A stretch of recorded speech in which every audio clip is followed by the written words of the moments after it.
Դա միշտ երևի ամենասթրեսային եւ տհաճ օրերից մեկն էր, քանի որ նշանակում էր, որ աշխատանքից հետո ստիպված էի մնալ 2-3 ժամ կամ նույնիսկ հանգստյան օրը գալ աշխատանքի, գիշերային հերթափոխից հետո 2-3 ժամ անելու այդ ոչ այնքան հաճելի գործողությունը։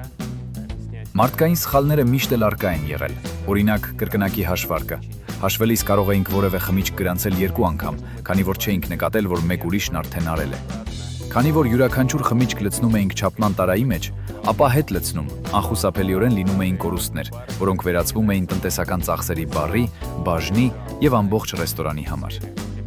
Մենք այժմ մեր բարերում եւ ռեստորանային հյուրընկալության ոլորտում փորձում ենք կրճատել առօրյա գործընթացները, որպեսզի աշխատակիցներն ավելի շատ ժամանակ եւ էներգիա ունենան հյուրերին սպասարկմանը տրամադրելու համար։ Bar control-ը հիանալի գործիք է բարում գույքագրում իրականացնելու համար։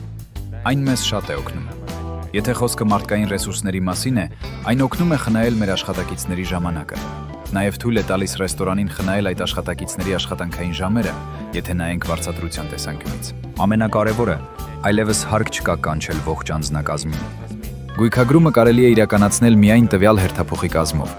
Նախկինում, նախքան Bar control-ի առկայությունը, գույքագրումը տևում էր մոտ 1.5-ից մինչև 2 անգամ ավելի երկար եւ պահանջում էր ամբողջ թիմի մասնակցությունը։ Հիմա մենք դա անում ենք մոտ 1 ժամում, սահմանափակ թվով աշխատակիցներով եւ շատ ավելի արագ ու հարմարավետ։ Ստիպված չենք խմիչքները հատ-հատ դատարկել լցնել, ստիպված չենք կանոնով կամ աչքաչափով հաշվել։ Ամեն ինչ ավելի ճշգրիտ, արագ ու հարմար է։ Շատերն են փորձել մտածել, ինչպես պարզեցնել այս գործընթացը։ Իմ կարծիքով Bar control-ը գործընթացը պարզեցրել է այնքան, որքան հնարավոր է։